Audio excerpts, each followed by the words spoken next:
Après le succès de sa première édition de Quelle sera la meilleure danse folklorique?, le divertissement de France 3 animé par Cyril Ferraud revient ce vendredi 5 mai avec 10 nouvelles troupes qui défendent les couleurs de leur région. Découvrez un avant-goût de 5 d'entre elles. Chaque région a son style. Ce vendredi 5 mai, le divertissement Quelle sera la meilleure danse folklorique?, présenté par Cyril Ferraud revient pour une seconde édition sur France 3 à partir de 21h10. Le concours, qui a sacré les échassiers landais l'année dernière, voit s'affronter 10 nouvelles troupes d'amateurs qui représentent chacune leur région.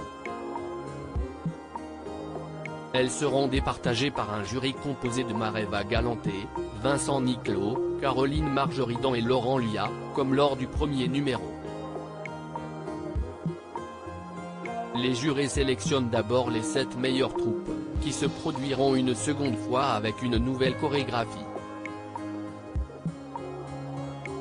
La danse considérée comme la meilleure remportera le trophée tant convoité.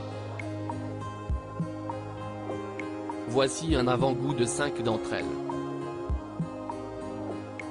La plus tradie, la danse de la Bugade par l'étoile de l'avenir, Provence-Alpes-Côte d'Azur, terme d'origine provençale, la Bugade désigne la grande lessive qui rassemblait les femmes à l'époque où le linge était lavé à la main.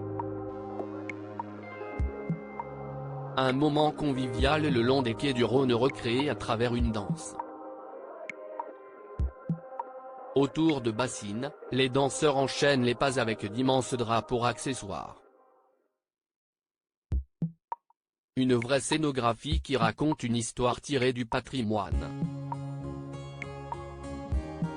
Les lessiveuses sont au premier plan, mais aussi les hommes qui font la cour aux femmes, comme cela arrivait, explique Brice Juigné, le producteur de l'émission.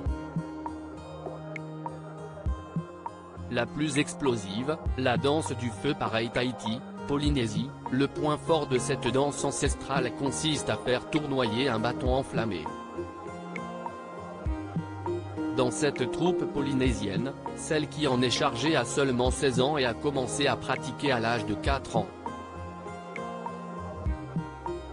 Ce numéro est aussi un défi pour la production puisqu'il est normalement réalisé en extérieur.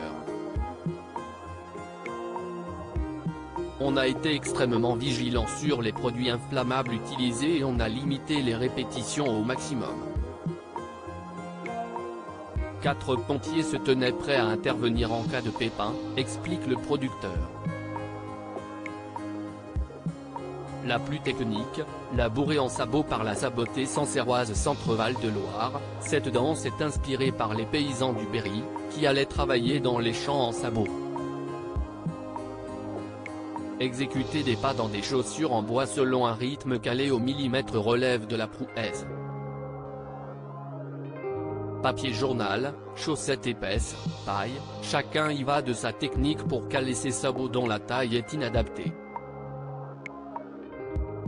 C'est pour empêcher que le pied ne bouge pendant la représentation et éviter une entorse, révèle Brice Juigné, le producteur.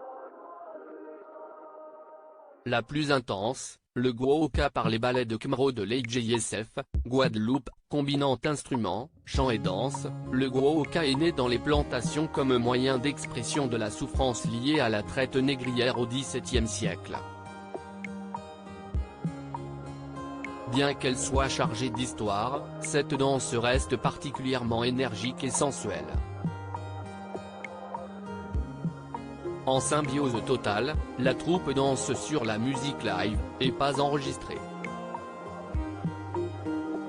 Les pas se calent sur les percussions, explique le producteur de l'émission. La plus physique, la gavotte pour les parquis en Groigne de Saint-Malo, Bretagne, au son du biniou, cornemuse bretonne, les danseurs s'élancent en couple dans une chaîne ouverte. Clou du numéro, les hommes, soutenus par les femmes, effectuent un saut à la hauteur des épaules de leur cavalière. Un mouvement d'autant plus difficile que les femmes portent des jupes empilées les unes sur les autres pouvant peser entre 7 et 10 kg. C'est hyper carré.